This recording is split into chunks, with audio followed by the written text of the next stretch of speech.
With apologies to Mr. Rogers up in heaven and to the author of this story. When I was just a young boy, I thought Mr. Rogers was a great show. Every episode, Mr. Rogers would put on a sweater, whoa, whoa, whoa, and shoes, and stand around in his apartment fumbling the blinds. Sometimes he might even feed the fish. This exciting program worked on multiple levels, as Mr. Rogers was both convinced that each and every one of his viewers was special, while his life was clearly plain, boring, and ordinary. I acquired a tape in a PBS fire sale. A literal fire sale as the majority of PBS's southeastern studios mysteriously burned down. What concerned me was the date the episode was made. 2012. If I was correct, Mr. Rogers died nearly 10 years prior. The VHS had no cover and a strange title. I am always watching you, with a highly stylized, Kafkaesque, however you say that word, drawing of pasta on the cover. The episode doesn't start as normal. The familiar song starts, but the neighborhood seems a little off. The toy cars are all flipped over as though some kind of disaster has occurred. One of Mr. Rogers' giant shoes, giant compared to the small set, is just sitting in the road, having crushed an entire city block. Many of the buildings are charred or destroyed, and massive nuclear termites, normal size compared to the small set, are devouring the wooden people standing around the stage. When Mr. Rogers finally walks out, he seems a little different. He has bags under his eyes, and he's clearly a little angry. His suit is frayed, and as he begins to undress, when he takes off his shoe, termites fall out of his pant leg. He started to sing about a beautiful day for the neighbor, but the camera zoomed uncomfortably close into his face, to the point where you could see the wrinkles in the blood vessels. When he sings Won't You Be Mine, the camera zooms deep into his face and he whispers it, which sends shivers up my vestal's boy spine. Mr. Rogers slams all the windows shut. The fish in the fish tank have died, replaced by a termite fauna that's slowly eating the lower parts of the set. The set looked burned, as though a fire had occurred. Mr. Rogers smiled big and picked up the phone. He was talking to the audience, which were predominantly children, as he usually did. Ratings are declining, but I'm wearing this stylish hat. He wasn't wearing a hat at all, unless he meant his hair. The camera zoomed deep into his head, revealing a tiny 1-inch cowboy hat on the very tip of his head. The fuck is this shit? All of a sudden, Mr. Rogers screamed. He was screaming at spaghetti. Scary spaghetti! Mr. Rogers screamed, picking up a fire extinguisher and spraying the spaghetti with fire extinguisher exhaust. He ran into the other room where the audience never saw, his bedroom. There were jars of feces all along the wall. It was disturbing. Each door was labeled. The room was dark, but I could kind of read them. Rogers the Second, Rogers the Fourth, etc. What did all of this mean? Mr. Rogers looked disheveled. Remember, you're always special, Mr. Rogers said, following the light switch, flipping it on and off and trying to shut the lights out even though they were already out. You can't turn on the lights out on darkness. He screamed again. Oh my god, vermicelli! Vermicelli was a kind of pasta. Mr. Rogers smiled and strolled into the kitchen. He poured some tomato sauce into a bowl.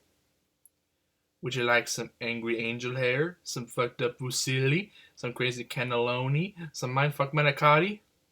How about a piping hot bowl of ravenous regatta? How about some fagottini? I got some fagottini for you, faggot. Mr. Rogers just called me a faggot, but he was smoking a cigarette, so it was okay because he was referring to cigarettes. Wait a minute. Mr. Rogers didn't smoke. Ah! Mr. Rogers yelled at the top of his lungs.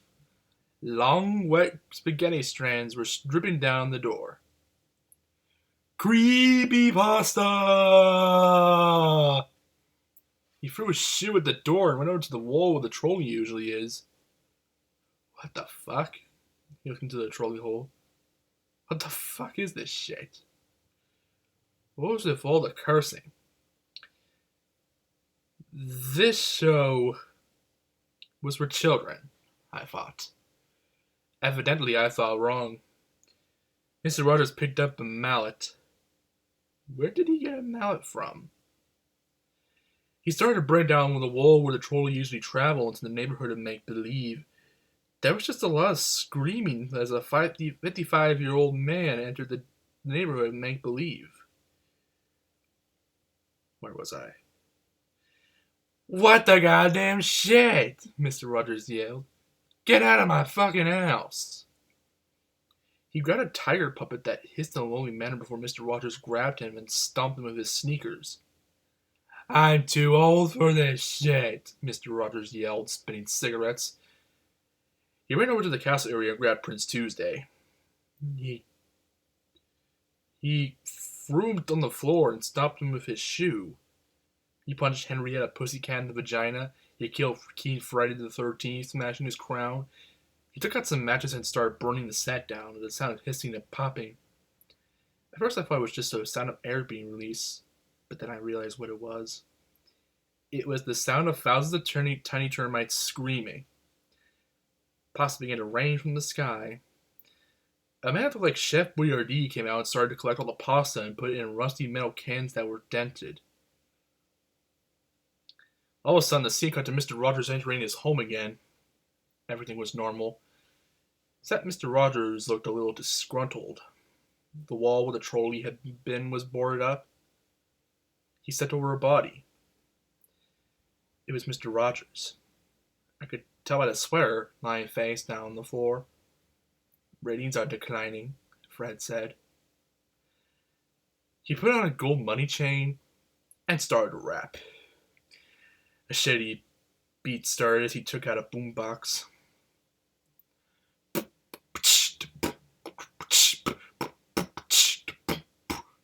I'm Mr. Rogers and I'm here to tell ya, go by McDonald's, go to Taco Bell ya. They got tacos so good the shin shivers up my spine. Two flaming nacho lupas for $1.99. Bitches ain't shit, but hoes and tricks. You can make fun of me if that's how you get your kicks. But I have fetchy shoes and I'll kick you in the dick. You might think it cool, you might think it fly, but you sit at home and masturbate to Family Guy. Dollar bill, suck my dick. Does anyone remember that show, The Tick? Mr. Rogers started eating a taco as ratings continued to decline. All of a sudden there was a knock at the door. It was the mailman, Mr. McFeely. Or Feely. He looked a little different. He was smiling wide. Hey, he smiled. I'm Mr. McFeely. He smiled. Do you, he smiled, want to, smiles, feel me? He smiled big and the camera zoomed into his mustache and crispy eyes. All of a sudden the doorbell rang. A third Mr. Rogers was at the door. This one with a cowboy hat on and a lasso at his side. I'm the real Mr. Rogers. All of your Mr. Rogers are just imitating. He sounded a bit like the Eminem song from over a decade ago. Wish I had done an Eminem impression for that. Mr. McFeely took out a gun. Nobody move! He screamed. The two identical Mr. Rogers stared out with pasta sauce on their faces. The real Mr. Rogers has a tattoo on his right butt cheek of Adolf Hitler. What in God's name? I'm the real Mr. Rogers, Fred screamed, pleading outward. And I used to have an identity. I used to be something real. Mr. Rogers took his pants off, showing a tattoo of Adolf Hitler on his right butt cheek.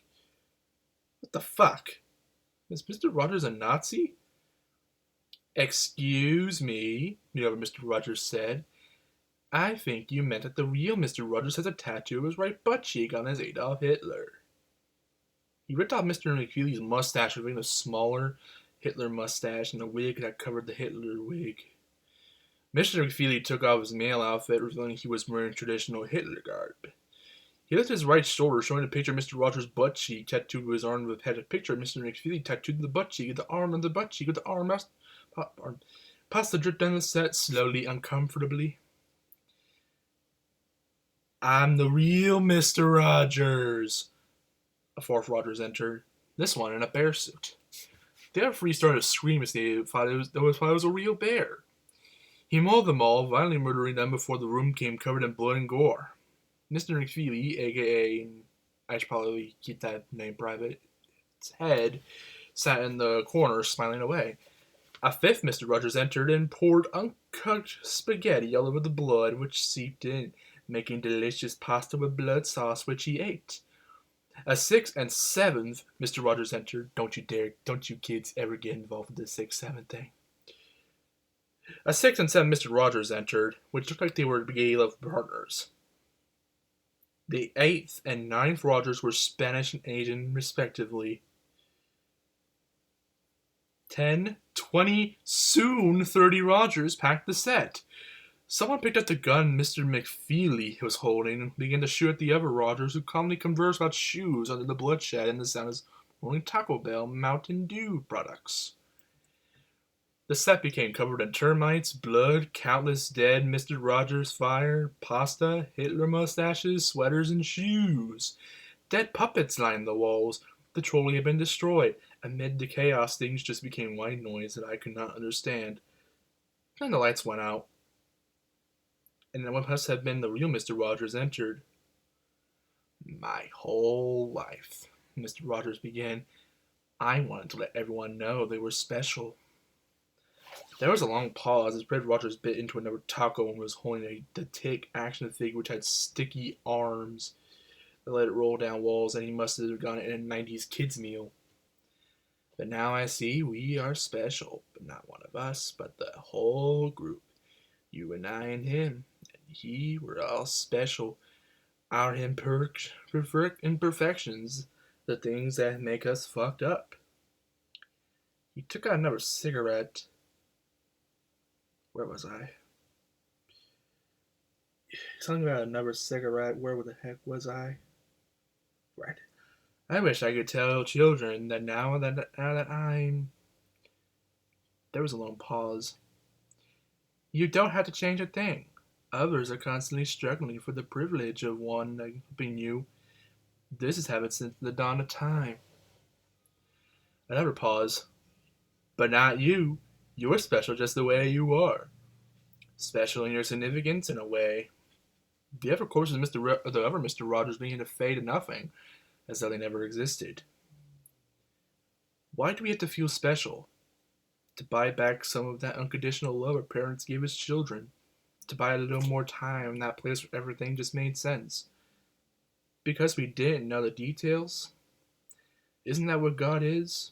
Don't we still have God so we can feel special, so we can still feel that love of a parent?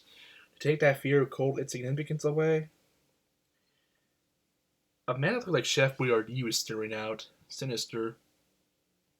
That's all I came back to say. Has an idea, you're fine the way you are. And fuck it. He exhaled, but it's the same emotion an animal feels, as though it doesn't understand. Another pause. I don't understand. The last Mr. Rogers faded away, leaving a black screen. The final shot was just of a ghostly Mr. Rogers in the corner of some Italian bistro, sitting alone, enjoying some pasta. The screen faded.